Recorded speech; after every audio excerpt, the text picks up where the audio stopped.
ಮುಂದಿನ ಭಾಗ ಪ್ರಕಾಶ್ ಮಲ್ಪೆಯವರು ಶಿವಾಜಿಯ ಜೀವನ ಚರಿತ್ರೆಯನ್ನು ವಿವರಿಸಿ ಹೇಳ್ತಾರೆ. ಅವರಿಗೆ ಸ್ಥಳವನ್ನು ಅವಕಾಶ ಮಾಡಿಕೊಡ್ತಾರೆ.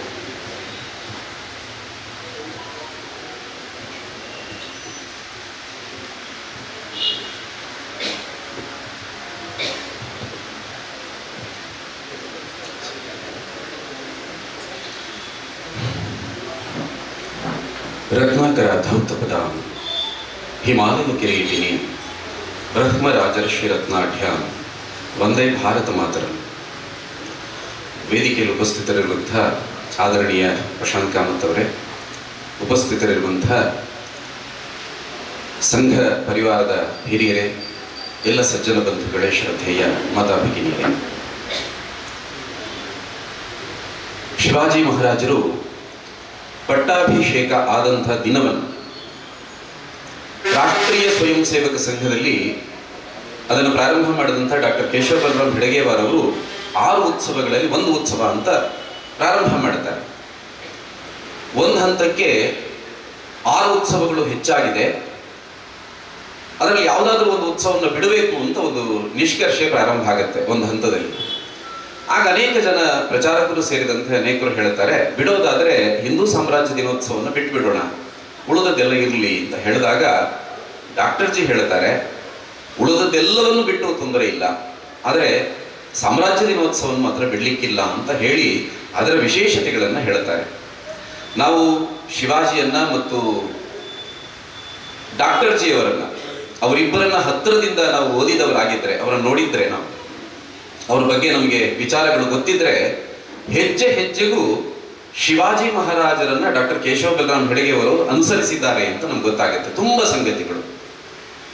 ಬಾಲ್ಯದಲ್ಲಿ ಶಿವಾಜಿ ಮಹಾರಾಜರು ಆದಿಲ್ಶಾಹಿ ಆಸ್ಥಾನಕ್ಕೆ ಬಂದಾಗ, ನಮ್ಗೆಲ್ಲರಿಗೂ ಗೊತ್ತಿರುವಂತಹ ಘಟನೆ ಅದು. ಆದಿಲ್ಶಾಹಿ ಆಸ್ಥಾನಕ್ಕೆ ಬಂದಾಗ ಸಾಮಾನ್ಯವಾಗಿ ಮುಜರೆ ಸಲ್ಲಿಸಬೇಕು, ತಂದೆ ಶಹಾಜಿನ ಮುಜರೆ ಸಲ್ಲಿಸ್ತಾನೆ ನಡುಬಗ್ಗಿಸಿ. ಆದರೆ ಶಿವಾಜಿ ಒಂದು 12 ವರ್ಷದ ಹುಡುಗ, ನಾನು ಮುಜರೆ ಸಲ್ಲಿಸೋದಿಲ್ಲ ಅಂತ ಹೇಳ್ತಾರೆ. ಆ ಸ್ವಾಭಿಮಾನ, ಅದೇ ರೀತಿಯ ಘಟನೆಗಳು ಡಾಕ್ಟರ್ ಜಿ ಅವರ ಜೀವನದಲ್ಲಿ ನಡೆಯುತ್ತದೆ. ಅದೇ ರೀತಿಯ ಘಟನೆಗಳು. ಒಂದು ನಮಗೆಲ್ಲ ಗೊತ್ತಿರುವಂತೆ ವಿಕ್ಟೋರಿಯಾ ರಾಣಿಯ ಜನ್ಮದಿನಕ್ಕೆ ಇವರು ಶಾಲೆಯಲ್ಲಿ ಹುಡುಗರು, ಸಣ್ಣ ಹುಡುಗ ಕೇಶವ ಸಿಹಿಯನ್ನ ಕೊಟ್ಟಾಗ ಎಲ್ಲ ಮಕ್ಕಳು ಸಿಹಿಯನ್ನು ತಿನ್ನುವಂಥ ವಯಸ್ಸದು, ಸಿಹಿಗೆ ಆಸೆ ಪಡುವಂಥ ವಯಸ್ಸದು. ಆದ್ರೆ ಕೇಶವ ಏನ್ ಮಾಡ್ತಾನೆ, ಉಳಿದವರೆಲ್ಲ ಕೂಡ ತಿಂತಾ ಇರುವಾಗ ಇವನು ಹೇಳ್ತಾನೆ, ಅವನಿಗೆ ಅದು ಸಿಹಿ ಅಂತ ಅನ್ಸೋದಿಲ್ಲ, ಅವನಿಗೆ ಇದು ವಿಷ ಅಂತ ಅನ್ಸುತ್ತೆ.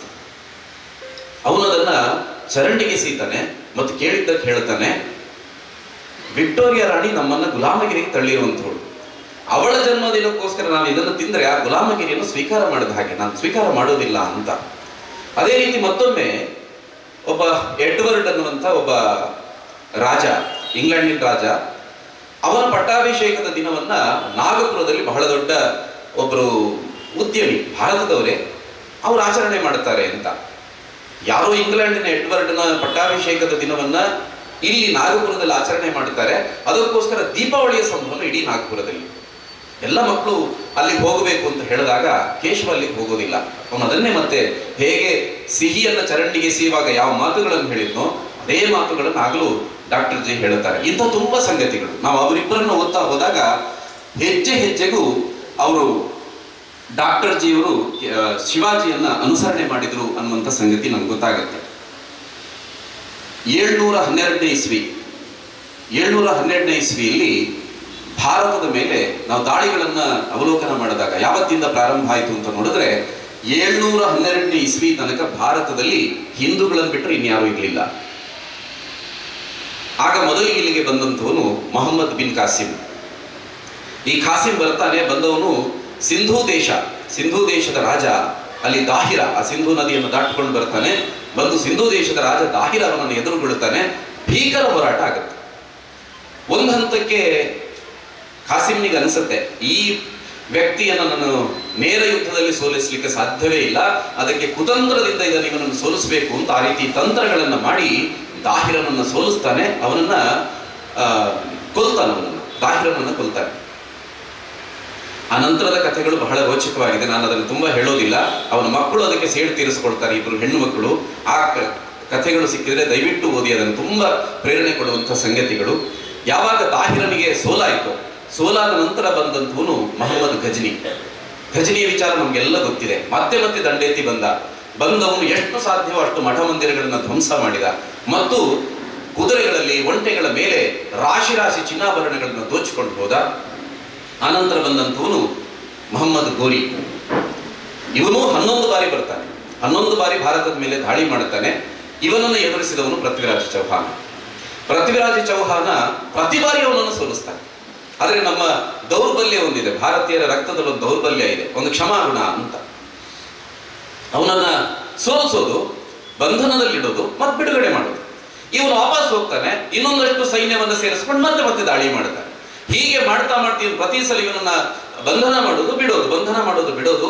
ಈ ವಿಚಾರವನ್ನ, ಇವನಲ್ಲಿರುವಂತಹ ದೌರ್ಬಲ್ಯವನ್ನ ಘೋರಿ ಅವನು ಉಪಯೋಗ ಮಾಡಿಕೊಳ್ತಾನೆ. ಮೋಸದಿಂದ ಪೃಥ್ವಿರಾಜನನ್ನ ಸೋಲಿಸ್ತಾನೆ, ಅವನ ಕಣ್ಣುಗಳನ್ನು ಕೀಳಿಸುವಂಥದ್ದು. ಈ ಘಟನೆಗಳೆಲ್ಲ ನಮ್ಗೆ ಗೊತ್ತೇ ಇದೆ. ಯಾವಾಗ ಪೃಥ್ವಿರಾಜ ಚೌಹಾಣ ಅವನ ಮರಣ ಆಯಿತು, ಆ ನಂತರ ಇಡೀ ಭಾರತದಲ್ಲಿ ಅಷ್ಟ ದಿಕ್ಕುಗಳಿಂದ ತುರ್ಕರು, ಪಠಾಣರು, ಮೊಘಲರು ಇವರೆಲ್ಲ ಇಡೀ ಭಾರತದಾದ್ಯಂತ ಅವರು ಇಳಿಲಿಕ್ಕೆ ಪ್ರಾರಂಭ ಮಾಡ್ತಾರೆ, ಕೆಳಗಿಳಿತಾರೆ, ಮೇಲಿಂದ ಕೆಳಗಿಳಿಲಿಕ್ಕೆ ಪ್ರಾರಂಭ ಮಾಡುತ್ತಾರೆ. 1296ರಲ್ಲಿ ಅಲ್ಲಾವುದ್ದೀನ್ ಖಿಲ್ಜಿ ಬರ್ತಾನೆ. ನಾವು ಅವನ ಕ್ರೌರ್ಯವನ್ನು ನಾವು ತುಂಬಾ ಜನ ಕೇಳಿದ್ದೀವಿ, ಅಲ್ಲಾವುದ್ದೀನ್ ಖಿಲ್ಜಿಯನ್ನು. ಆ ಅಲ್ಲಾವುದ್ದೀನ್ ಖಿಲ್ಜಿ ಬಂದವನು ದೇವಗಿರಿಯ ಮೇಲೆ ದಾಳಿ ಮಾಡಿ ಅಲ್ಲಿನ ರಾಜ ರಾಮದೇವನನ್ನ ಅವನನ್ನ ಮರಣದಂಡನೆಗೆ ಗುರಿಯಾಗಿಸ್ತಾನೆ. ಬಹಿರಂಗವಾಗಿ ಅವನಿಗೆ ಮರಣದಂಡನೆ ಕೊಡ್ತಾನೆ. ಆನಂತರ ಬಂದವನು ಅವನ ಸೇನಾಪತಿ ಮಲ್ಲಿಕಾಫರ.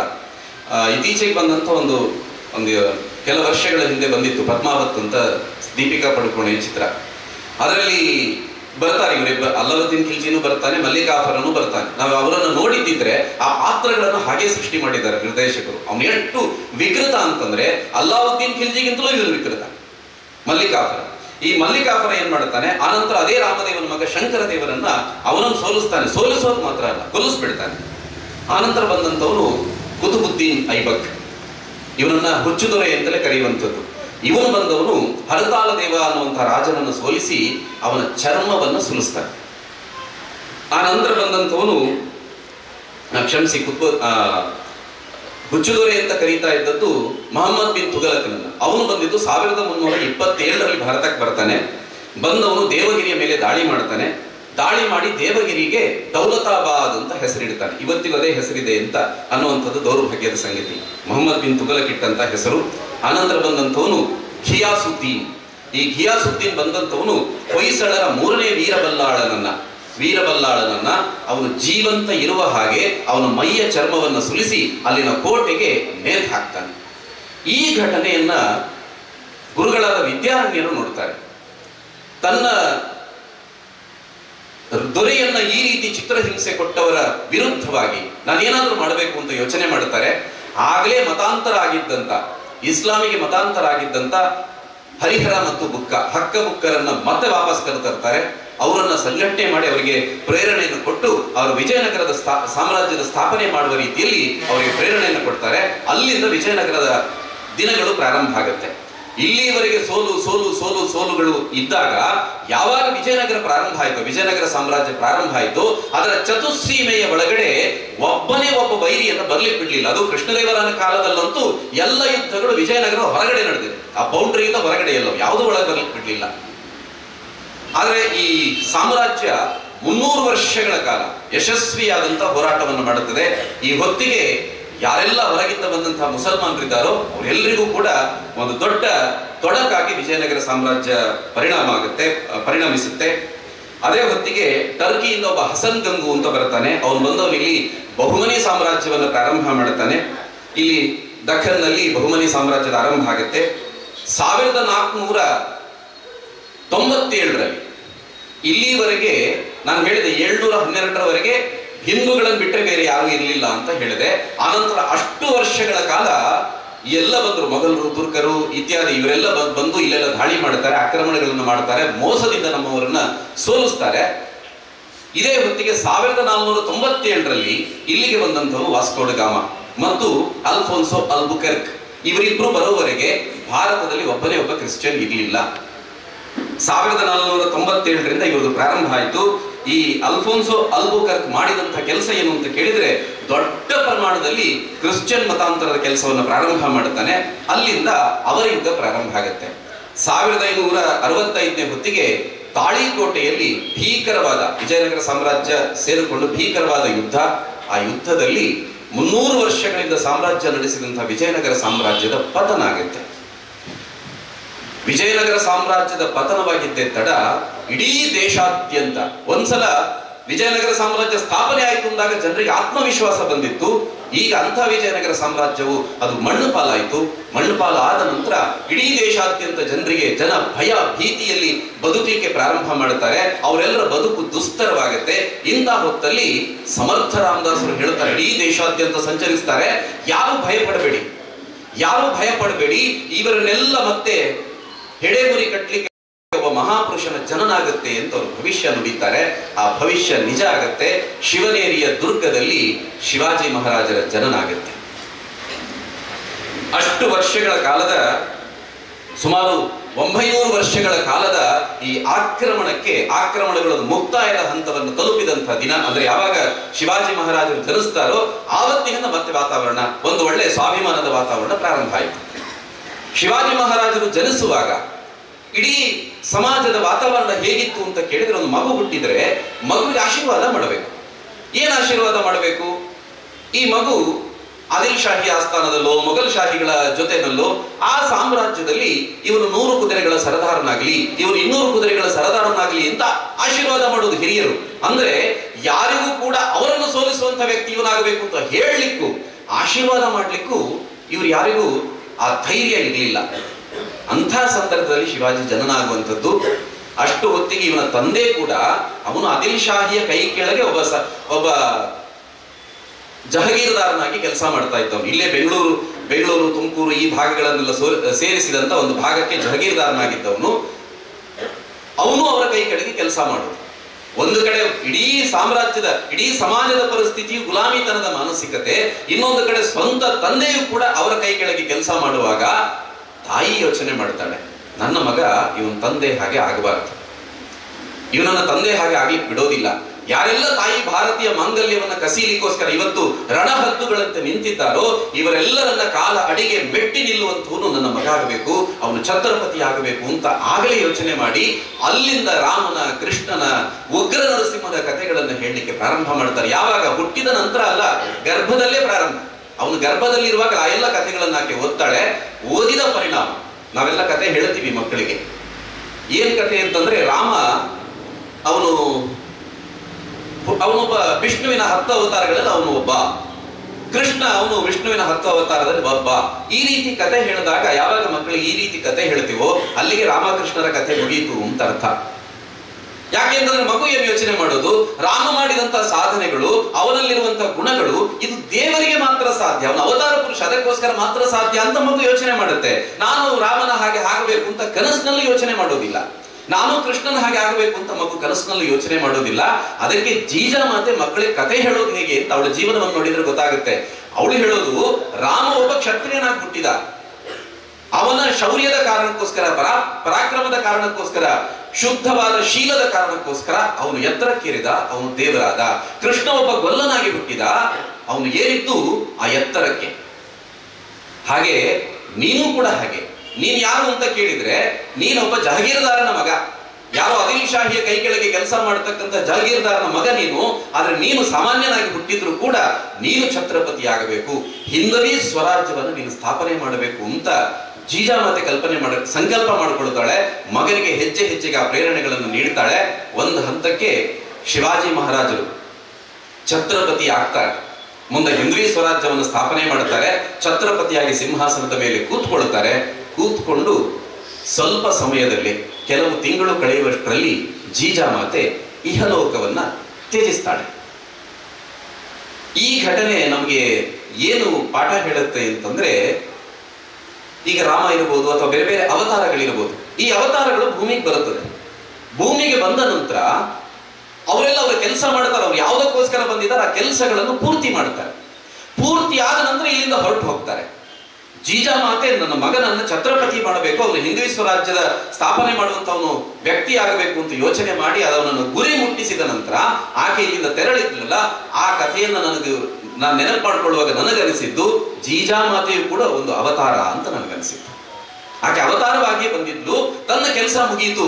ಮಗ ಪಟ್ಟಕ್ಕೇರಿದ, ಎಲ್ಲರನ್ನ ಎಲ್ಲ ಆಕ್ರಮಣಕಾರಿಗಳನ್ನ ತನ್ನ ಕಾಲ ಕೆಳಗೆ ಮೆಟ್ಟಿ ನಿಂತ. ಹಾಗಾಗಿ ನನ್ನ ಕೆಲಸ ಮುಗಿಯಿತು ಅಂತ ಆಕೆ ಹೊರಟು ಹೋಗ್ಲಲ್ಲ. ಖಂಡಿತವಾಗಿಯೂ ಆಕೆನೂ ಒಂದು ಅವತಾರ ಅಂತ ನಾನು ಭಾವಿಸ್ತೀನಿ. ನಂತರ ದಾದಾಜಿ ಕೊಂಡದೇವ, ಇಡೀ ಸ್ವರಾಜ್ಯ ನಿರ್ಮಾಣ ಆದ ನಂತರ ದಾದಾಜಿ ಕೊಂಡದೇವ ಅದರ ವ್ಯವಸ್ಥೆಗಳನ್ನು ನೋಡ್ಕೊಳ್ತಾನೆ. ಅವನು ಕೂಡ ಹಾಗೆ ಎಲ್ಲವೂ ಇನ್ನು ಸುಸಜ್ಜಿತವಾಗಿದೆ, ನನ್ನ ಅವಶ್ಯಕತೆ ಇಲ್ಲ ಅಂತ ಹೇಳಿದಾಗ ಅವನು ಈ ಲೋಕವನ್ನು ಬಿಟ್ಟು ಹೊರಡ್ತಾನೆ. ಇಲ್ಲಿ ನಾವು ನೆನಪು ಮಾಡಬೇಕಾಗಿದ್ದು, ಶಿವಾಜಿ ಹೇಗೆ ಅಷ್ಟು ಎತ್ತರಕ್ಕೆ ಏರ್ಲಿಕ್ಕೆ ಸಾಧ್ಯ ಆಯಿತು ಅಂತಂದ್ರೆ ಇದು ಕೇವಲ ಶಿವಾಜಿ ಒಬ್ಬರ ಕಾರಣಕ್ಕೋಸ್ಕರ ಅಲ್ಲ. ಶಿವಾಜಿ ತಾನು ಮಾತ್ರ ಎತ್ತರಕ್ಕೆ ಬೆಳೆದಿದ್ದಲ್ಲ, ತನ್ನ ಜೊತೆಗೆ ಇರುವವರನ್ನು ಕೂಡ ತನ್ನ ಎತ್ತರಕ್ಕೆ ಬೆಳೆಸಿದ. ತುಂಬಾ ಜನ ಇರ್ತಾರೆ, ನಾವು ಒಟ್ಟೊಟ್ಟಿಗೆ ಇರ್ತೀವಿ, ಅವ್ರಿಗೇನೋ ಒಂದು ಅಧಿಕಾರನೋ ಇನ್ನೊಂದೋ ಮತ್ತೊಂದೋ ಸಿಗುತ್ತೆ, ಅವ್ರು ಹೋಗ್ತಾ ಇರ್ತಾರೆ, ಎತ್ತರಕ್ಕೆ ಹೋಗ್ತಾರೆ, ನಾವು ಇಲ್ಲೇ ಉಳಿದುಕೊಳ್ಳುತ್ತೀವಿ. ನಮಗೆ ಮತ್ತೆ ನಿನ್ನೆವರೆಗೆ ನಾವು ಒಟ್ಟಿಗಿದ್ವಿ, ನಾವು ಅಷ್ಟು ಎತ್ತರಕ್ಕೆ ಹೋಗಿದ್ದಾನೆ, ಯಾವುದೋ ಒಂದು ಪದವಿ ಸಿಕ್ಕಿತ್ತು ಅವನಿಗೆ ಅಂತಂದಾಗ ನಮಗೆ ಅವನಿಗೆ ಜೊತೆ ಸಹಜವಾಗಿ ಮಾತಾಡ್ಲಿಕ್ಕೂ ಕಷ್ಟ ಆಗತ್ತೆ. ಆದರೆ ಶಿವಾಜಿ ಹಾಗೆ ಮಾಡಲಿಲ್ಲ, ತಾನೊಬ್ಬನೇ ಎತ್ತರಕ್ಕೆ ಹೋಗಲಿಲ್ಲ, ತನ್ನ ಜೊತೆಗಿರುವವರ ಎಲ್ಲರನ್ನೂ ಕೂಡ ಜೊತೆಗೆ ಅಷ್ಟು ಎತ್ತರಕ್ಕೆ ಕರ್ಕೊಂಡು ಹೋದ. ಅದರಲ್ಲಿ ಮೊದಲು ಉದಾಹರಣೆಯಾಗಿ ಸಿಗುವಂತವನು ಬಾಜಿ ಪ್ರಭು ದೇಶಪಾಂಡೆ. ಪನ್ನಾಳಗಡ ಕೋಟೆಯಲ್ಲಿ ಶಿವಾಜಿ ಮಹಾರಾಜರ ಒಳಗೆ ಇದ್ದಾರೆ ಅಂತ ಗೊತ್ತಾದಾಗ ಸಿರಾಜುದ್ದೌಲಾ, ಕ್ಷಮಿಸಿ ಅವನ ಹೆಸರು ನೆನಪು ಮಾಡುತ್ತೀನಿ, ಅವನೇನ್ ಮಾಡ್ತಾನೆ, ಸಿದ್ದಿ ಜೌಹರ ಸುಮಾರು 25,000 ಸೈನಿಕರನ್ನ ತಗೊಂಡ್ಬಂದು ಪನ್ನಾಳಗಡೆ ಕೋಟೆಯ ಸುತ್ತಮುತ್ತ ನಿಲ್ಲಿಸ್ಬಿಡ್ತಾನೆ. ಇವತ್ತು ಶಿವಾಜಿಯನ್ನ ಹೊರಗೆ ಹೋಗ್ಲಿಕ್ಕೆ ಬಿಡೋದಿಲ್ಲ, ಸೆರೆ ಹಿಡಿಯೋದೆ ಅಂತ. ಅಷ್ಟೊತ್ತಿಗೆ ಒಂದು ಪಶ್ಚಿಮದ ದ್ವಾರದ ಒಬ್ಬ ಶಿವಾಜಿ ಮಹಾರಾಜರು ಒಂದು ಕುದುರೆಯಲ್ಲಿ ಕುಳಿತುಕೊಂಡು ವೇಗವಾಗಿ ಆ ಕೋಟೆಯಿಂದ ಹೊರಗೆ ಬರ್ತಾರೆ. ಸಿದ್ದಿ ಜೌಹರನ ಅಷ್ಟೂ ಸೈನಿಕರು ಕೂಡ ಅವನ ಹಿಂದೆ ಹೋಗ್ತಾರೆ. ಇವತ್ತು ಬಿಡೋದಿಲ್ಲ ಶಿವಾಜಿಯನ್ನು, ಅವನು ಎಷ್ಟು ವೇಗವಾಗಿ ಹೋಗ್ಲಿ ಅಂತ ಹೋಗ್ತಾ ಇರ್ತಾರೆ. ಹೋಗಿ ತುಂಬಾ ದೂರಕ್ಕೆ ಹೋದ ನಂತರ ಸೆರೆ ಹಿಡಿತಾರೆ, ಅವನನ್ನು ಕರ್ಕೊಂಡ್ ಬರ್ತಾರೆ. ಬಂದು ಮುಖಕ್ಕೆ ಬೆಳಕು ಹಾಕುವಾಗ ಅವನು ಶಿವಾಜಿ ಅಲ್ಲ, ಶಿವಾಜಿಯ ರೀತಿಯೇ ಇದ್ದಂತಹ ಒಬ್ಬ ಸಾಮಾನ್ಯ ಕ್ಷೌರಿಕ. ಈ ಕ್ಷೌರಿಕನಿಗೆ ಹೇಳ್ತಾರೆ, ಇಲ್ಲಿಂದ ತಪ್ಪಿಸ್ಕೊಳ್ಲಿಕ್ಕೆ ಅವನನ್ನ ಆ ಯೋಜನೆಗಳನ್ನ ಮಾಡಿರ್ತಾರೆ. ಅವನಿಗೆ ಹೋಗಿ ಹೇಳ್ತಾರೆ, ಈ ರೀತಿ ಒಂದು ಯೋಜನೆ ಇದೆ, ನೀನು ಒಪ್ಕೊಳ್ತೀಯಾ ಅಂತ ಒತ್ತಾಯ ಮಾಡಿದ್ದಲ್ಲ. ಅವನು ಹೇಳ್ದ, ನಾನು ಒಬ್ಬ ಕ್ಷೌರಿಕ, ನಾನು ಹೀಗೆ ಇರ್ತೀನಿ, ಒಂದಷ್ಟು ವರ್ಷ ಇರ್ತೀನಿ, ಒಂದಷ್ಟು ವರ್ಷದ ನಂತರ ನಾನು ಸಾಯ್ತೀನಿ. ನಾನು ಯಾರು ಅಂತ 10-15 ದಿನಗಳ ನಂತರ ಇಡೀ ಜಗತ್ತನ್ನು ಮರೆತು ಬಿಡ್ತದೆ. ಆದ್ರೆ ನಾನು ಒಂದು ದಿವಸ ಶಿವಾಜಿ ಆದ್ರೆ ಶಿವಾಜಿಯನ್ನ ಎಲ್ಲಿವರೆಗೆ ನೆನಪಿಸ್ತಾರೋ ಅಲ್ಲಿವರೆಗೂ ನನ್ನನ್ನು ನೆನಪಿಸ್ತಾರೆ, ನನ್ನ ಪ್ರಾಣ ಹೋದ್ರೂ ತೊಂದರೆ ಇಲ್ಲ ಅಂತ ಅವನು ಅದಕ್ಕೆ ಒಪ್ಕೊಂಡ. ಒಬ್ಬ ಸಾಮಾನ್ಯ ವ್ಯಕ್ತಿ, ಆ ಸ್ವರಾಜ್ಯದಲ್ಲಿದ್ದಂತ ಸಾಮಾನ್ಯ ವ್ಯಕ್ತಿಯ ಮಾನಸಿಕತೆ ಎಷ್ಟು ಎತ್ತರದಲ್ಲಿತ್ತು ಅಂತ ನೋಡಿ. ಇದೇ ಹೊತ್ತಿಗೆ ಶಿವಾಜಿ ಮಹಾರಾಜರು ಆ ಪಶ್ಚಿಮದ ಬಾಗಿಲಿನಿಂದ ಅಲ್ಲಿಂದ ಹೊರಗೆ ಬರ್ತಾರೆ, ಇನ್ನೊಂದು ಕಡೆಗೆ ರಾಯಗಢದ ಕಡೆಗೆ ಹೊರಡ್ತಾರೆ. ಅಲ್ಲಿ ಹೊರಡುವಾಗ ಈ ಕಡೆ ಮತ್ತವರನ್ನ ಹಿಡಿಬೇಕು ಅಂತ ಸಿದ್ದಿ ಮಸೂದ ಬರ್ತಾನೆ. ಸಿದ್ದಿ ಮಸೂದ ಸಾವಿರಾರು ಸಂಖ್ಯೆಯ ಸೈನಿಕರನ್ನ ತಗೊಂಡು ಬಂದು ಬರ್ತಾ ಇರುವಾಗ ಅಲ್ಲಿ ಅವನಿಗೆ ಅಡ್ಡಿಯನ್ನ ಮಾಡಿದ್ದು ಬಾಜಿ ಪ್ರಭು ದೇಶಪಾಂಡೆ. ಬಾಜಿ ಪ್ರಭು ದೇಶಪಾಂಡೆ ಅದು ಹೇಗಿದೆ ಅಂತ ಜಾಗ ಕೇಳಿದ್ರೆ ಅಲ್ಲಿ ವೇಗವಾಗಿ ಬರ್ತಾರೆ, ಅಲ್ಲೊಂದು ಕಿಂಡಿ ತರ ಇದೆ. ಆ ಕಿಂಡಿ ಹತ್ರ ಬಂದಾಗ ಯಾರು ಕೂಡ ಕುದುರೆಯಿಂದ ನಿಧಾನಕ್ಕೆ ಬರ್ಬೇಕು, ಅಲ್ಲಿಂದ ಒಳಗಡೆ ಬರಬೇಕು. ಆ ಕಿಂಡಿಯನ್ನ ಆಯ್ಕೆ ಮಾಡ್ಕೊಳ್ತಾನೆ. ಇವರ ಜೊತೆ ಇದ್ದವರು ಕೇವಲ 300 ಜನ ಮಾತ್ರ. ಬಾಜಿ ಪ್ರಭು ದೇಶಪಾಂಡೆ ಜೊತೆಗೆ ದೊಡ್ಡ ಆಳು, ಅತ್ಯಂತ ಎತ್ತರದ ದೇಹ, ತಾನು ಎರಡೂ ಕೈಯಲ್ಲಿ ಅವನ ಖಡ್ಗ ಇದೆ, ದಂಡಪತ್ತ ಅಂತ ಅದಕ್ಕೆ ಹೆಸರು, ದಂಡಪತ್ತ ಅಂತ. ಅದನ್ನ ಹಿಡಿದುಕೊಂಡು ಆ ಸಿದ್ದಿ ಮಸೂದನ ಸಾವಿರಾರು ಜನ ಸೈನಿಕರನ್ನ ಎದುರಿಸ್ತಾನೆ. ಕಲ್ಪನೆ ಮಾಡ್ಕೊಳ್ಳಿ, ಇವರು 300 ಜನ, ಒಬ್ಬನನ್ನ ಆ ಕಿಂಡಿಯನ್ನ ದಾಟಿ ಹೋಗ್ಲಿಕ್ಕೆ ಬಿಡ್ಲಿಲ್ಲ. ಒಬ್ಬನನ್ನ ಎಲ್ಲಿವರೆಗೆ ಅಂತಂದ್ರೆ ಪನ್ನಾಳಗಡದಿಂದ ವಿಶಾಲಗಡಕ್ಕೆ ಶಿವಾಜಿ ಮಹಾರಾಜರು ಹೋಗಿ ಮುಟ್ಟಿದ್ದಾರೆ ಅಂತ ಗೊತ್ತಾದ ತಕ್ಷಣ ಮುಟ್ಟಬೇಕು, ಮುಟ್ಟಿದ ತಕ್ಷಣ ಅದನ್ನು ತೋಪು ಸಿಡಿಸಬೇಕು. ಅಲ್ಲಿಗೆ ಅವರು ಮುಟ್ಟಿದ್ದಾರೆ ಅಂತ, ಸುರಕ್ಷಿತವಾಗಿ ತಲುಪಿದ್ದಾರೆ ಅಂತ ಸುದ್ದಿ, ಅಲ್ಲಿ ತೋಪು ಸಿಡಿಯುತ್ತದೆ. ತೋಪು ಸಿಡಿದ ನಂತರ ಇವನು ಜರ್ಜರಿತನಾಗಿ ಕೆಳಗೆ ಬೀಳ್ತಾನೆ. ಅಲ್ಲಿವರೆಗೆ ಒಬ್ಬನನ್ನು ಒಳಗೆ ಹೋಗ್ಲಿಕ್ಕೆ ಬಿಡೋದಿಲ್ಲ. ಸ್ವತಃ ನರಸಿಂಹನ ರೀತಿ ನಿಂತಿದ್ದ ಬಾಜಿ ಪ್ರಭು ದೇಶಪಾಂಡೆ ಒಬ್ಬ ಒಳಗೆ ಹೋಗ್ಲಿಕ್ಕೆ ಬಿಡಲಿಲ್ಲ. ಅಲ್ಲಿ ಶಿವಾಜಿ ಮಹಾರಾಜರು ಸುರಕ್ಷಿತವಾಗಿ ನನ್ನ ಅರಸರು ಅಲ್ಲಿ ಹೋಗಿ ಸೇರಿದ್ದಾರೆ ಅಂತ ಗೊತ್ತಾದ ನಂತರ ಆ ಜರ್ಜರಿತವಾದಂತಹ ದೇಹದಿಂದ ಅವನ ಪ್ರಾಣ ಪಕ್ಷಿ ಹೊರಟು ಹೋಗ್ತದೆ. ನಮಗೆಲ್ಲ ತಾನಾಜಿಯ ಕತೆ ನಮ್ಗೆಲ್ಲರಿಗೂ ಗೊತ್ತೇ ಇದೆ, ನಾನು ಮತ್ತೆ ಅದನ್ನ ಉಲ್ಲೇಖ ಮಾಡೋದಿಲ್ಲ. ತಾನಾಜಿ ಕತೆ ಗೊತ್ತೇ ಇದೆ. ಅವನ ಮಗ ರಾಯ್ಬಾ ಅವನ ಮದುವೆ ಹೊತ್ತು ಅದನ್ನ ಬಿಟ್ಟು ಅವನು ಸಿಂಹಗಡವನ್ನ ಗೆಲ್ಲಬೇಕು ಅಂತ ಹೋಗಿದ್ದು, ಕೊಂಡಾಣಕೋಟೆಯನ್ನು ಗೆಲ್ಲಬೇಕು ಅಂತ ಹೋಗಿದ್ದು. ಅದನ್ನು ಅವನು ಗೆದ್ದ ನಂತರ ಅವನ ಪ್ರಾಣವನ್ನು ಬಿಡೋದು. ಅದಕ್ಕೆ ಆ ಕೊಂಡಾಣಕೋಟೆಗೆ ಸಿಂಹಗಡ ಅಂತ ಶಿವಾಜಿ ಮಹಾರಾಜರು ಹೆಸರಿಟ್ಟದ್ದು ನಮಗೆಲ್ಲ ಗೊತ್ತಿದೆ. ಈ ಯಾರಿವನು ತಾನಾಜಿ ಅಂತ ಕೇಳಿದ್ರೆ, ಪುಟ್ಟ ಹುಡುಗ ಈ ಸೈನ್ಯ ಇಲ್ಲ ಅಂತ ಗೊತ್ತಾದ ತಕ್ಷಣ ಕಾಡಿಗೆ ಹೋಗ್ತಾರೆ ಶಿವಾಜಿ.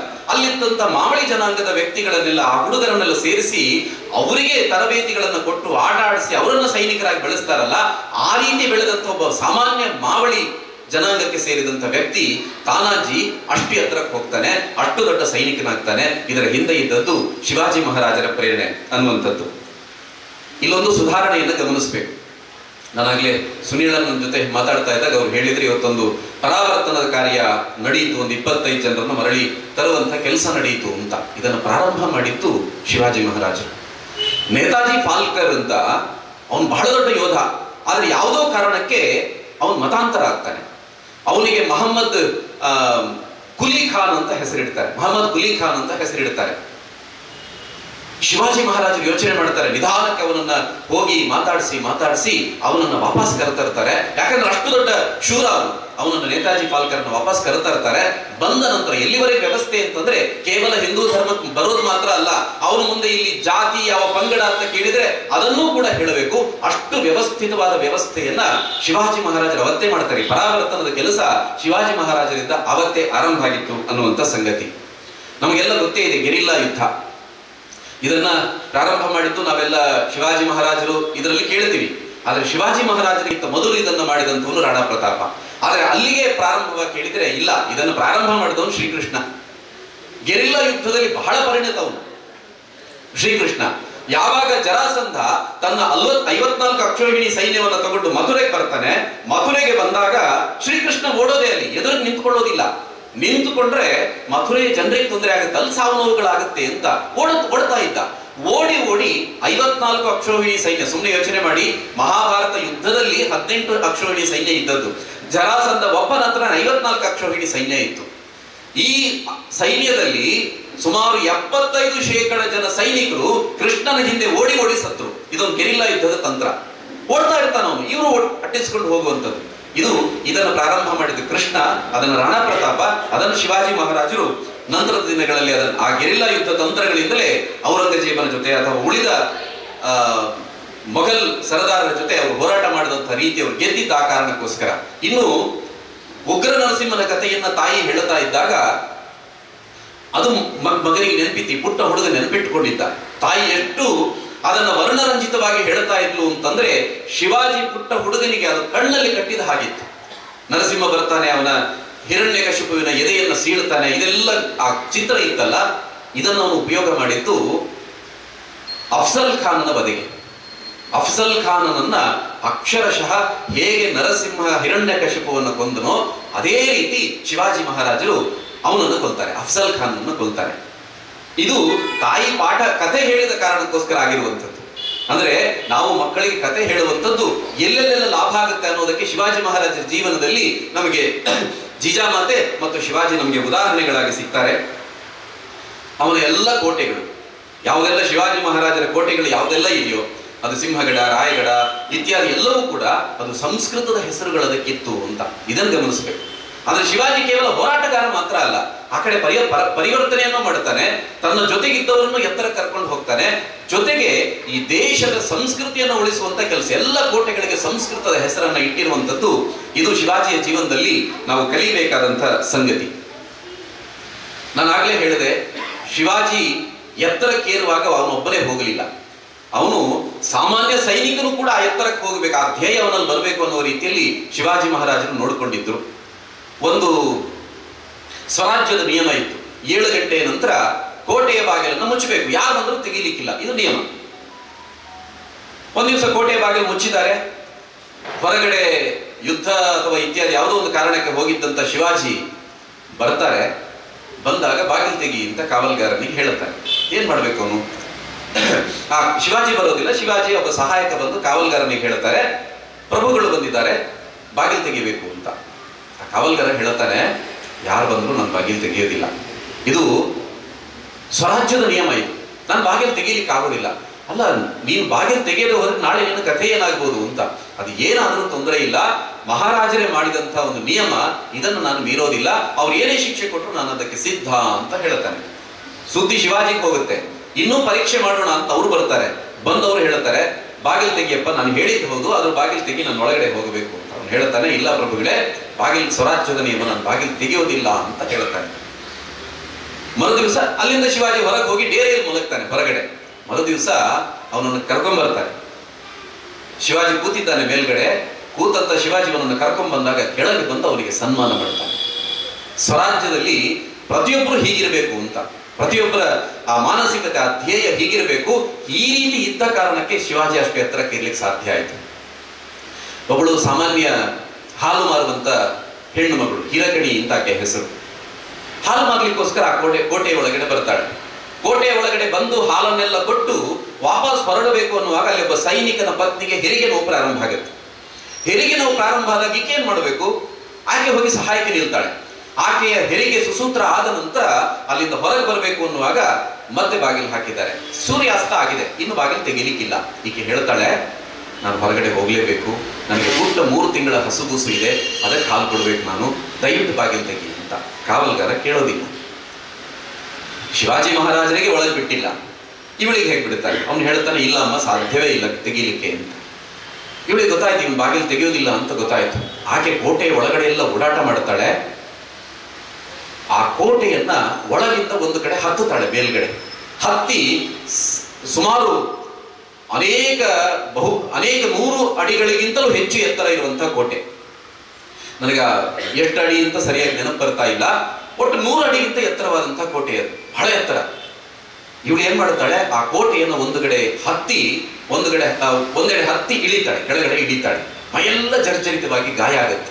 ಆದ್ರೆ ಒಂದೇ ತಾಯಿ, ನನ್ನ ಮಗು ಕಾಯ್ತಾ ಇದೆ ಅಂತ, ಇವಳಿಗೆ ಇದು ಇಷ್ಟು ಎತ್ತರ ಇದೆ, ನಾನು ಹಾರಬೇಕು, ಇದೆಲ್ಲ ಯಾವುದು ಬರಲಿಲ್ಲ, ಮಗುವನ್ನ ನೋಡ್ಕೊಳ್ಬೇಕು ಅಂತ ಹೋಗ್ತಾಳೆ. ಹಾರಿ ಆ ಕಡೆ ಹೋಗ್ತಾಳೆ.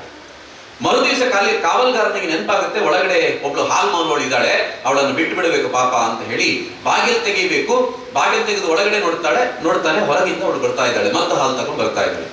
ಇದು ವಿಷಯ ಗೊತ್ತಾಯ್ತು. ಕರ್ಕೊಂಡು ಹೋಗಿ ಶಿವಾಜಿ ಹತ್ರ ನಿಲ್ಲಿಸ್ತಾನೆ. ಶಿವಾಜಿ ಕಣ್ಣಲ್ಲಿ ನೀರು ಬಂದ್ಬಿಡುತ್ತೆ. ಅವನು ಬಂದು ನಮಸ್ಕಾರ ಮಾಡ್ತಾನೆ, ಅಮ್ಮ, ಎಂಥ ಶ್ರೇಷ್ಠ ತಾಯಿ ನೀನು, ನನ್ನ ಸ್ವರಾಜ್ಯದ ನಿಯಮದಿಂದಾಗಿ ನಿನಗೆ ಸಮಸ್ಯೆ ಆಯಿತು, ಆದರೆ ಆ ಸಮಸ್ಯೆ ಅಂತ ನಾನು ಅಂದ್ಕೊಳ್ಳೋದಿಲ್ಲ. ಈ ನಾಡಿನ ತಾಯಿ, ಆಕೆ ಸಾಮಾನ್ಯವಾಗಿದ್ಲು ಕೂಡ ಅವಳ ಒಳಗಡೆ ಇರುವಂತ ಆ ಶಕ್ತಿ ಎಷ್ಟು ಎತ್ತರವಾದದ್ದು ಅಂತ ಇವತ್ತಿನ ಜಗತ್ತಿಗೆ ತಿಳಿಸಿದ್ಯಾ ಹಾಗ ಅಂತ ಹೇಳಿ ಅವರಿಗೆ ಸನ್ಮಾನ ಮಾಡ್ತಾನೆ. ಮಾತ್ರವಲ್ಲ, ಆ ಎತ್ತರದ ಆಕೆ ಜಿಗಿದಂತ ಜಾಗದಲ್ಲಿ ಒಂದು ಬುರುಜನ್ನ ನಿರ್ಮಾಣ ಮಾಡಿ ಅದಕ್ಕೆ ಹಿರಕಣಿ ಬುರುಜು ಅಂತ ಹೆಸರನ್ನು ಇಡ್ತಾಳೆ. ಅಲ್ಲಿ ಹೋದಾಗ, ರಾಯಗಢ ಕೋಟೆಗೆ ಹೋದಾಗ ಒಂದ್ಸಲ ಅದನ್ನು ನೋಡ್ಬೇಕು, ಅಷ್ಟು ಎತ್ತರದಲ್ಲ ಆಕೆ ಜಿಗಿದಿದ್ದಾಳೆ ಅಂತ. ಆ ನೆನಪು ಇವತ್ತಿಗೂ ನಮಗೆ ಅಲ್ಲಿ ಹೋದಾಗ ಅದು ಕಾಡುತ್ತೆ. ಒಬ್ಬಳು ಸಾಮಾನ್ಯ ಹಾಲು ಮಾರುವವಳು ಕೂಡ ಇಷ್ಟು ಎತ್ತರದ ಚಿಂತನೆ ಅವಳಲ್ಲಿ ಇತ್ತು ಅನ್ನುವಂಥ ಸಂಗತಿ. ಕಾನೋಜಿ ಜೈದೆ ಅಂತ, ಇವನು ಸ್ವಲ್ಪ ಹಿರಿಯ ಸರದಾರ ಮತ್ತು ಶಿವಾಜಿಗೆ ತುಂಬಾ ಆಪ್ತ ಕೂಡ. ಇಲ್ಲಿ ಅಫ್ಜಲ್ ಖಾನನ ವಧೆಯಾಗತ್ತೆ. ವಧೆಯಾದ ನಂತರ ಅವನ ಹೆಂಡತಿ ಮತ್ತು ಮಗ ಅವರು ತಪ್ಪಿಸಿಕೊಳ್ಳಿಕ್ಕೆ ಈ ಕಾನೋಜಿ ಜೈದೆಯ ಒಬ್ಬ ಸಂಬಂಧಿಕ, ಅವನು ಖಂಡೋಜಿ ಘೋರ್ಪಡೆ ಅಂತ ಅವನ ಹೆಸರು. ಅವನೇನ್ ಮಾಡ್ತಾನೆ, ಅಫ್ಜಲ್ ಖಾನ್ನ ಪತ್ನಿ ಮತ್ತು ಮಗ ತಪ್ಪಿಸಿಕೊಳ್ಳಿಕ್ಕೆ ಅವನು ಸಹಾಯ ಮಾಡ್ತಾನೆ. ಇಲ್ಲಿ ಸಹಾಯ ಮಾಡಿದಾಗ ಈ ವಿಷಯ ಖಾನೋಜಿ ಜೈದೆ ಗೊತ್ತಾಗುತ್ತೆ. ಖಾನೋಜಿ ಜೈದೆ ಓಡಿ ಬರ್ತಾನೆ ಶಿವಾಜಿ ಮಹಾರಾಜರ ಹತ್ರ. ಗೊತ್ತಿದೆ, ಇಲ್ಲಿ ಯಾರಾದರೂ ರಾಜಧರ್ಮಕ್ಕೆ ವಿರುದ್ಧವಾಗಿ ನೋಡಿಕೊಂಡ್ರೆ ಅವರಿಗೆ ಮರಣದಂಡನೆ. ಇವನು ಬಂದು ಕೇಳ್ತಾನೆ, ಅವನಷ್ಟೆಲ್ಲ ಮಾಡಿದ ನನ್ನ ಸಂಬಂಧಿಕ, ಅವನ ಪ್ರಾಣ ಉಳಿಸ್ಕೊಡ್ಬೇಕು ನೀವು ಅಂತ ಹೇಳ್ತಾನೆ. ಶಿವಾಜಿ ಹೇಳ್ದ, ಆಯ್ತು, ಅವನು ಪ್ರಾಣ ಭಿಕ್ಷೆ ಕೊಡ್ತೀನಿ ಅಂತ ಹೇಳ್ದ. ಆದರೆ ಈ ಘೋರ್ಪಡೆಯನ್ನ ಕರ್ಕೊಂಡ್ ಬರ್ತಾರೆ. ಇವನು ಮುಂದೆ ಇವನು ಇರುವಾಗಲೇ ಕರ್ಕೊಂಡ್ ಬರ್ತಾರೆ. ಕರ್ಕೊಂಡು ಬಂದಾಗ ಶಿವಾಜಿ ಹೇಳ್ತಾರೆ, ಅವನು ಯಾವ ಎಡಗಾಲನ್ನಿಟ್ಟು ಶತ್ರುಪಾಳಯವನ್ನು ತುಳಿದಿದ್ನೋ ಆ ಎಡಗಾಲನ್ನ ಕತ್ತರಿಸ್ಬಿಟ್ಟು, ಯಾವ ಬಲಗೈಯಿಂದ ಅವರಿಗೆ ಸಹಾಯ ಮಾಡಿದ್ನೋ ಶತ್ರುಗಳಿಗೆ, ಅವನ ಬಲಗೈಯನ್ನು ಕತ್ತರಿಸಿ ಅಂತ ಹೇಳ್ತಾನೆ. ತಡ ಮಾಡೋದಿಲ್ಲ, ಸೈನಿಕರು ಕತ್ತರಿಸ್ಬಿಡ್ತಾರೆ. ಕಾನೋಜಿ ಜೈದೆ ಕೇಳ್ತಾನೆ, ನೀವು ನನಗೆ ಭಾಷೆ ಕೊಟ್ಟಿದ್ರಿ, ಯಾಕೆ ಹೀಗೆ ಮಾಡಿದ್ರಿ ಅಂತ. ಅವನು ಹೇಳ್ದ, ಸ್ವರಾಜ್ಯದಲ್ಲಿ ಎಲ್ರಿಗೂ ಒಂದೇ ನಿಯಮ, ನಾನು ಹೇಳಿದ್ದು ಪ್ರಾಣ ಭಿಕ್ಷೆ ಕೊಡ್ತೀನಿ ಅಂತ. ಪ್ರಾಣ ಉಳಿಸಿದ್ದೇನೆ, ಕರ್ಕೊಂಡು ಹೋಗು. ಇದು ಯಾಕೆ ಹೇಳಿದೆ ಅಂತಂದ್ರೆ, ಇವತ್ತು ನಮ್ಮ ನಾಡುವರು ತುಂಬಾ ಮಂದಿ ಇದ್ದಾರೆ. ಒಬ್ಬ ಒಂದು ಕುರ್ಚಿಯಲ್ಲಿ ಹೋಗಿ ಆಸನದಲ್ಲಿ ಕೂತ್ಕೊಂಡ್ರೆ ಅವನು ಸುತ್ತಮುತ್ತ ಯಾರು ಬರೋದು ಅಂತ ಕೇಳಿದ್ರೆ ಅವನ ಸಂಬಂಧಿಕರು, ಅವನ ಸ್ನೇಹಿತರು, ಇಂಥವರೇ ಬರ್ತಾರೆ. ಇದನ್ನು ನಾವು ನೋಡ್ತಾ ಇದ್ದೀವಿ. ಯಾವಾಗ ರಾಜಕಾರಣ ಒಬ್ಬ ರಾಜ ಕೂತ್ಕೊಂಡ ನಂತರ ಅಲ್ಲಿ ಸಂಬಂಧಿಕರಿಗೆ ಪ್ರವೇಶ ಇರಬಾರ್ದು. ನಮ್ಗೆ ನೆನಪಾಗೋದು ವಿಶ್ವೇಶ್ವರಯ್ಯನವರು.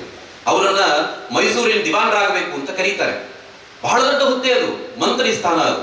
ನೀವು ಮೈಸೂರಿನ ದಿವಾನರಾಗಬೇಕು ಬನ್ನಿ ಅಂತ ಕರೆದಾಗ ಅವ್ರು ಹೇಳ್ತಾರೆ, ನಾನು ಗೊತ್ತಿಲ್ಲ ನನಗೆ, ನಾನು ಇದಕ್ಕೆ ಒಪ್ಕೊಳ್ತೇನೆ ಇಲ್ವೋ ಅಂತ, ನನಗೆ 1-2 ದಿನ ಸಮಯ ಕೊಡಿ ಅಂತ. ಎಲ್ರಿಗೂ ಆಶ್ಚರ್ಯ, ವಿಶ್ವೇಶ್ವರಯ್ಯ ಏನ್ ಹೇಳ್ತಾ ಇದ್ದಾರೆ ಅಂತ. ಇಡೀ ತನ್ನ ಕುಟುಂಬವನ್ನು ಸೇರಿಸ್ತಾರೆ ವಿಶ್ವೇಶ್ವರಯ್ಯನವರು. ಕುಟುಂಬವನ್ನು ಸೇರಿಸಿ ಹೇಳ್ತಾರೆ, ನನಗೊಂದು ಆಹ್ವಾನ ಬಂದಿದೆ, ಮಹಾರಾಜರಲ್ಲಿ ದಿವಾನರಾಗಿರ್ಬೇಕು ಅಂತ ಒಂದು ಆಹ್ವಾನ ಬಂದಿದೆ, ನಾನು ಏನ್ ಮಾಡಬೇಕು ಅಂತ. ಉಳಿದವರೆಲ್ಲ ಹೇಳ್ತಾರೆ, ಇದಕ್ಕೆ ನಮ್ಮನ್ನು ಯಾಕೆ ಸೇರಿಸ್ಬೇಕಿತ್ತು, ಒಪ್ಕೋಬೇಕು, ಇದು ಯಾರಿಗೂ ಬರುವಂತ ಅವಕಾಶ ಇಲ್ಲ, ಒಪ್ಕೋಬೇಕು ಅಂತ.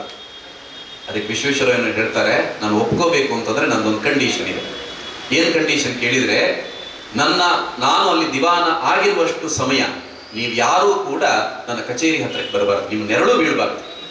ನೀವು ಇದಕ್ಕೆ ಒಪ್ಪಿಕೊಳ್ಳುವುದಾದ್ರೆ ಮಾತ್ರ ನಾನು ಅದನ್ನು ಒಪ್ಪಿಕೊಳ್ಳುತ್ತೇನೆ ಅಂತ. ಈ ಗುಣವನ್ನ ಇವತ್ತಿನ ರಾಜಕಾರಣಿಗಳು ಕಲಿಬೇಕು.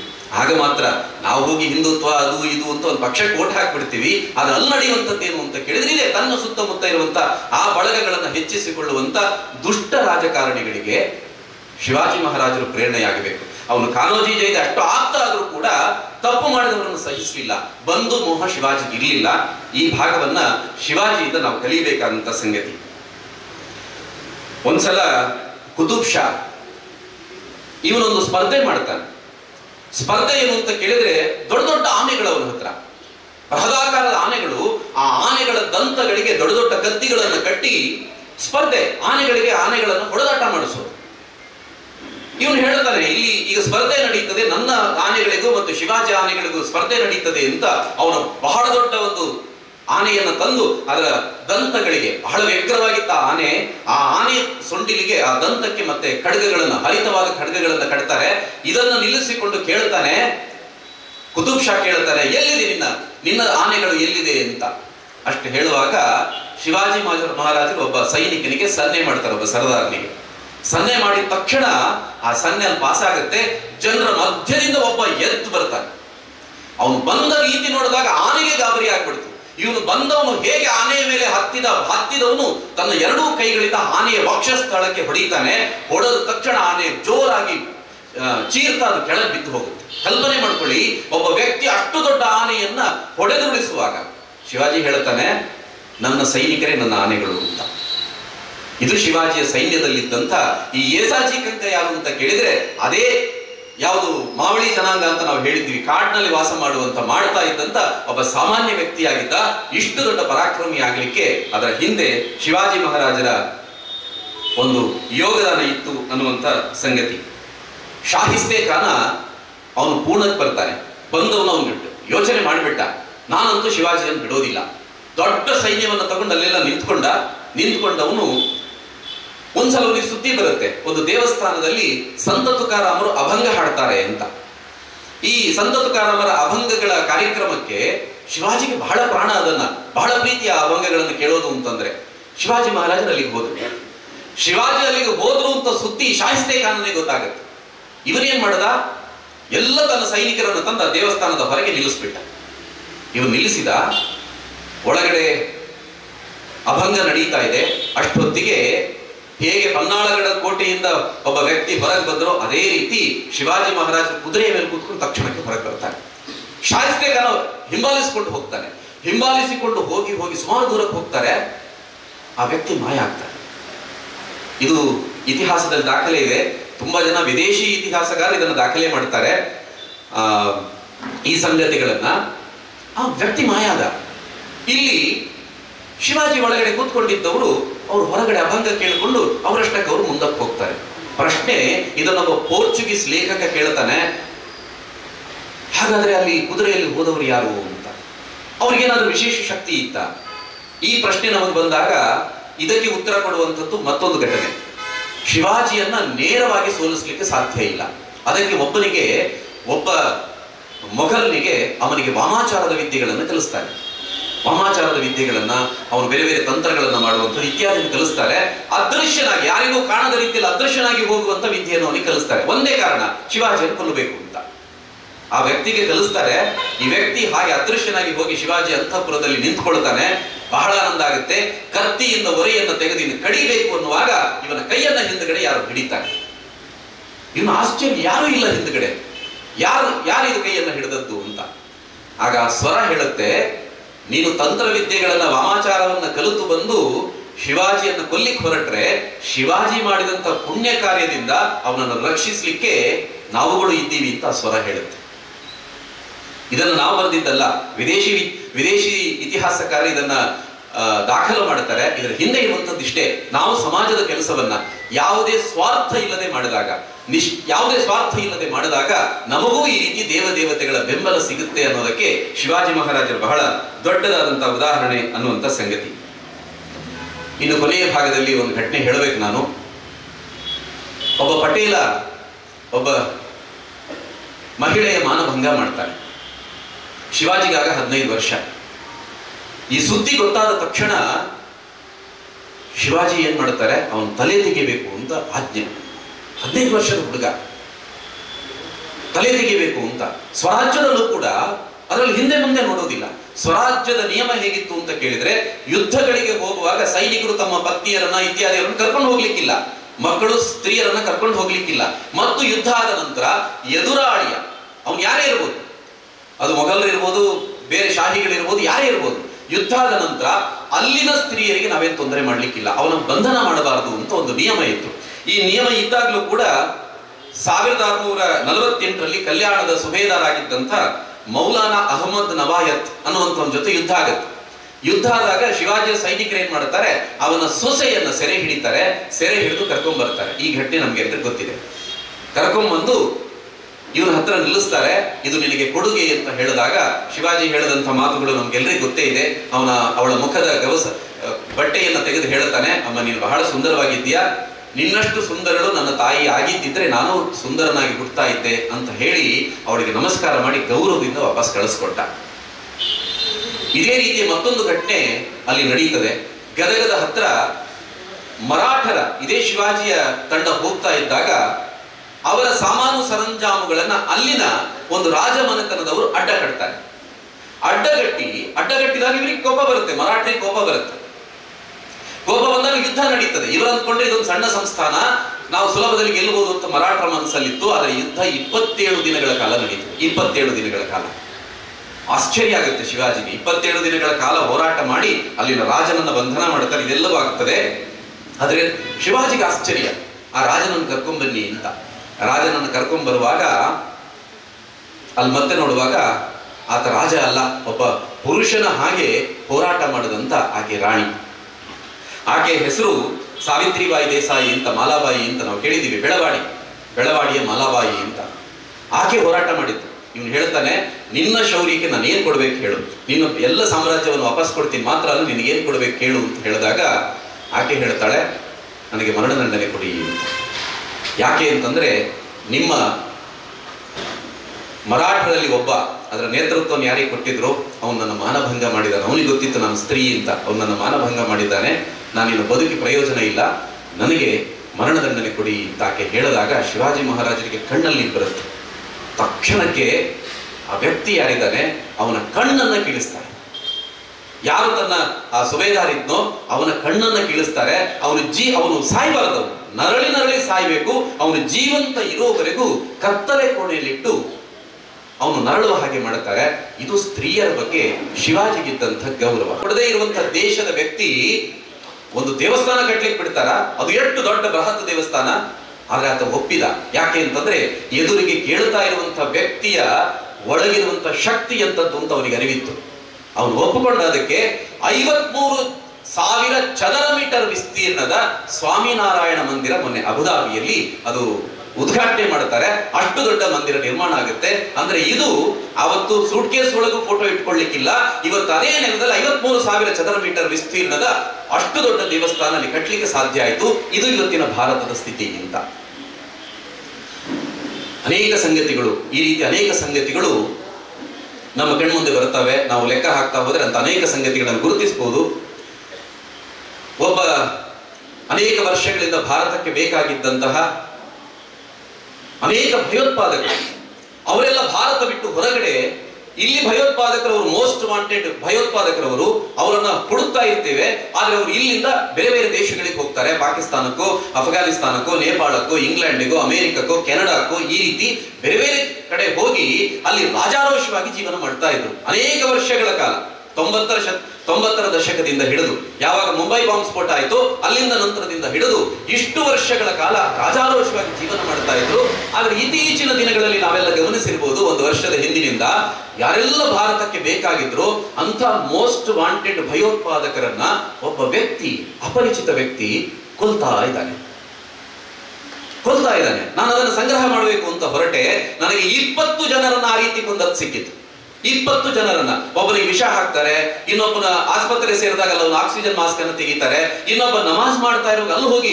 ಇದೆಲ್ಲ ನಡೆದದ್ದೆಲ್ಲಿ ಅಂತ ಕೇಳಿದ್ರೆ ಪಾಕಿಸ್ತಾನದಲ್ಲಿ, ಕೆನಡಾದಲ್ಲಿ ಮತ್ತು ಅಫ್ಘಾನಿಸ್ತಾನದಲ್ಲಿ, ನೇಪಾಳದ ಇಂಥ ಜಾಗಗಳಲ್ಲಿ ನಡೀತಾ ಇದೆ, ಇವತ್ತಿಗೂ ನಡೀತಾ ಇದೆ. ಪ್ರಶ್ನೆ ಇರೋದು ಒಂದೇ, ಆ ಭಯೋತ್ಪಾದಕರನ್ನ, ಆ ರಾಕ್ಷಸರನ್ನ ಕೊಲ್ತಾ ಇರುವಂತವ್ನು ಯಾರು ಅಂತ.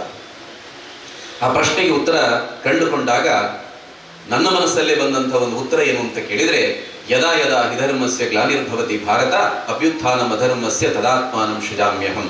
ಯಾವಾಗ ಈ ನೆಲಕ್ಕೆ ಗ್ಲಾನಿ ಆವರಿಸ್ತದೋ, ಈ ಧರ್ಮಕ್ಕೆ ಗ್ಲಾನಿ ಆವರಿಸ್ತದೋ, ನಾನು ಮತ್ತೆ ಹುಟ್ಟಿ ಬರ್ತೀನಿ ಅಂತ ಕೃಷ್ಣ ಹೇಳಿದ್ನಲ್ಲ, ನನಗನ್ಸೋದು ಅವನು ಮತ್ತೆ ಹುಟ್ಟಿದ್ದಾನೆ, ಈ ನೆಲ ಮತ್ತೆ ಪರಮವೈಭವದ ಹತ್ರ ಹೋಗ್ತದೆ ಅನ್ನುವಂಥ ದೃಢವಾದ ವಿಶ್ವಾಸ ನಂದು. ನಮಸ್ಕಾರ.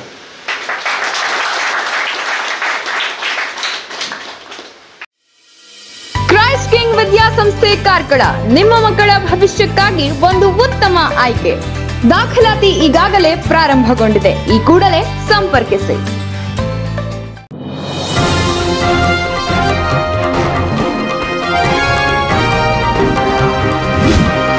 ನಿಖರ ಹಾಗೂ ಸ್ಪಷ್ಟ ಸ್ಥಳೀಯ ಸುದ್ದಿಗಳಿಗಾಗಿ ವೀಕ್ಷಿಸಿ ಸ್ವಯಂ ಟೈಮ್ಸ್ ಕಾರ್ಕಳ.